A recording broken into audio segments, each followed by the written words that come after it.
Welcome back, y'all. Can we please stop? Because all of a sudden, we're starting to sit up there and hear, and this just goes to show you where the NFL is going, in my opinion. But I'm like, could we please stop the whole Julian Edelman Hall of Fame talk? Can we please stop that? I get that Edelman, he's a good player. He makes big catches and all this other kind of stuff. But again, this is not the 70s. This is not the 70s, right?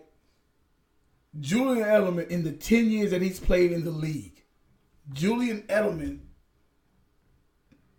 has 2 1,000-yard seasons. 2. In the 10 years he played in the league. Then 10, he played 9 because he was hurt all last year. Right? 2013, Julian Edelman had 105 receptions for 1,056 yards and 6 touchdowns. In 2016, he had 98 receptions, 1,106, 3 touchdowns. In other words, the most touchdown Edelman has played.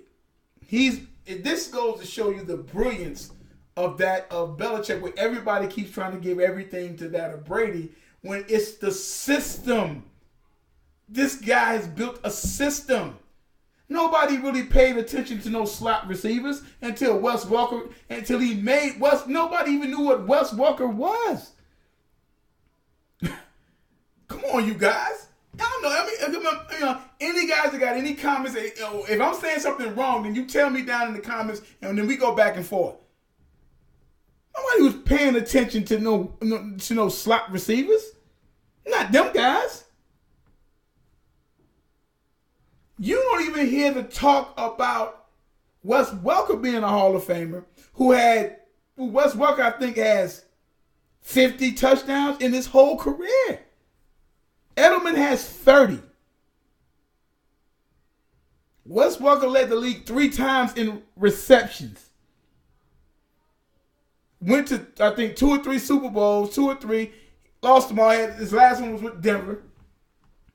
Nonetheless, let's put this in perspective, because a lot of people don't. There's a big catches. I heard Michael Irvin slobbing my man and all the kind. Look, man, you play 16 games to get to the playoffs. Don't tell me that all of a sudden those 2 or 3 games that you play in the playoffs, which obviously they count, but you can't get there unless you play those 16. What did you do in those 16? I'll get that. That's what separates who's a Hall of Fame and who isn't. What you done in the regular season and what you do in that of the postseason. And a lot of times, postseason can weigh out in a lot of cases because you played 16 games. And at the very worst, it's 4 games between the wild card, division, championship game, Super Bowl. That's 4 games. That's what we're talking about. Edelman's numbers are impressive. Why? Because they've been there so many times. Since Edelman's been in the league, talking about 105 catches. Is it 105 catches? 1,271 yards and 5 touchdowns. Right? That's Edelman. Edelman has played. Right? He has played. Let me find this stuff.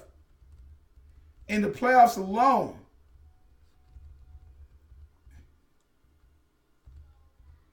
he's played in 17 playoff games. 17. 105 catches, 163 targets, 1,271 yards, 12.1 average, 5 touchdowns. Now, you had, Jerry Rice is saying that. I don't care what Jerry Rice says. I'm not taking, like I said, I'm not taking anything from Edelman. Edelman's a hell of a receiver. I think he's a really good receiver. Consider him the best. Consider him throwing him in the Hall of Fame. This isn't the 70s. Let's just get that straight. This isn't the 70s. Like how they did Lynn Swann, how Lynn Swann is in the Hall of Fame. Lynn Swann is in the Hall of Fame basically because the Steelers won 4 championships. He led the league 1 time with 11 touchdowns and 75, which was his second year in the league. Never had 1,000-yard receiving year, ever. Cliff Branch had 2 to 3, and I think had 2 or 3, and had 3 rings and not even sniffed to be in the Hall of Fame. That's another issue I have with the Hall. You gotta. How can you just take, what is it? Oh man. What is it? Only possibly 2 wide receivers from the 70s that's in the Hall of Fame? That's what we're talking about here. Probably 2 wide receivers from the 70s is actually in the Hall of Fame. And Cliff Branch is not in. It took the Steelers, it took them 2 guys, Starworth, as well as Swan, long enough to get in the Hall, which was only fair. I'm not saying that they're supposed to be in the Hall, but I'm saying, how can you put them in the Hall and not put Cliff Branch? When them 2 went in, Cliff Branch should have went in right with them. There's no reason why Cliff Branch shouldn't be in the Hall of Fame. I've already talked about that. Go back to my, when I first started broadcasting back in 2017. You follow?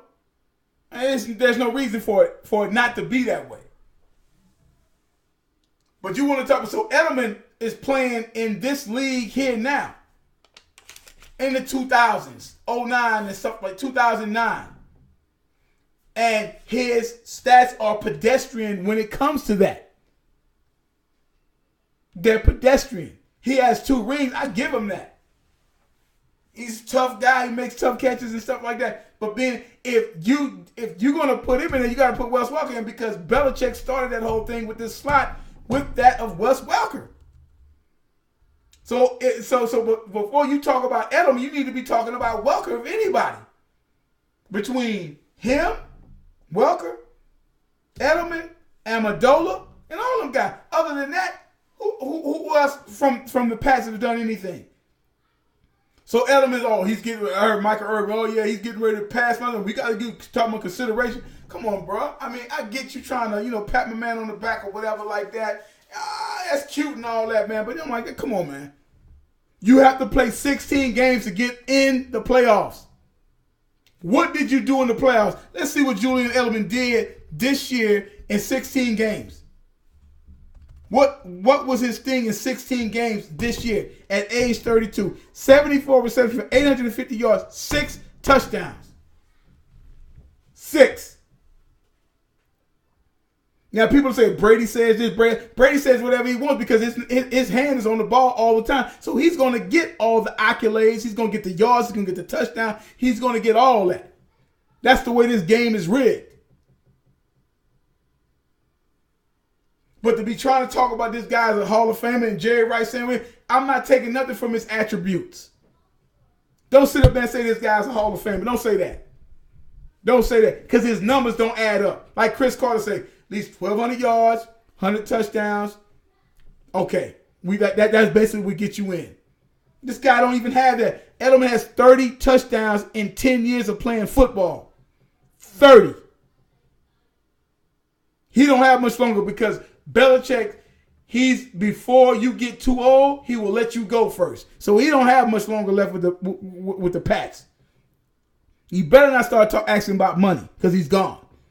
And the only reason why Brady is still there is because Kraft like you can't touch him. You can't touch him. I on some MC Hammer shit. You can't touch him. But yeah, I'm like, no, he doesn't deserve to be in the Hall of Fame.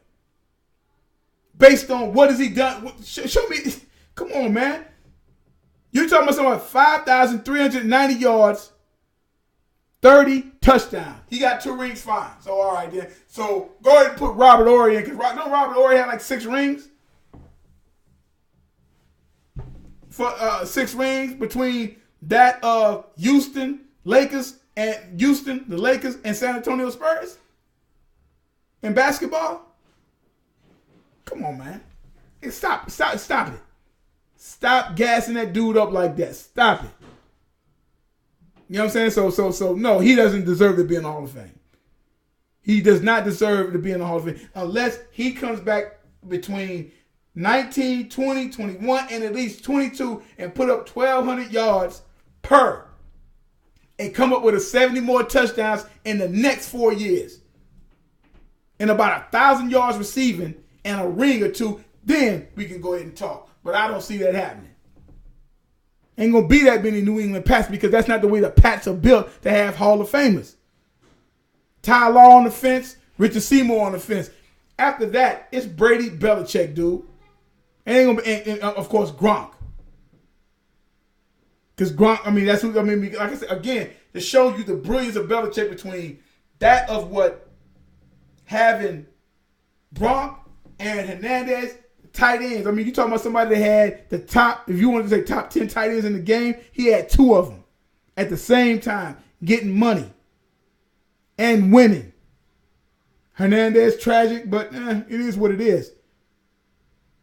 But Gronk did his thing. Gronk don't have a whole lot more left. He's going to be a first ballot Hall of Famer just based upon what he was able to do because he can't, again, some of these guys in the past, it's the perfect storm. And I always go back to what Mike Ditka said around 2010 or 11, Gronk saying, once he finally realized that they can't hit him like they used to be able to hit receivers, he's going to eat the league up. And that's exactly what he did. That's exactly what he did. Why you think somebody like Brady's going to tell me I'm going to play till I'm 45? You can't touch him. Although I see him getting touched tomorrow. But like I said, Edelman, no, not a Hall of Fame. So y'all need to stop with that. With that ridiculousness. Because again, you still have to play 16 games. You cannot sit up there and go on talking about players being this, that, and the other just in the playoffs. You got to make it to the tournament. You got to make it to the playoffs first. Your stuff means something what you do in those 16 games, man.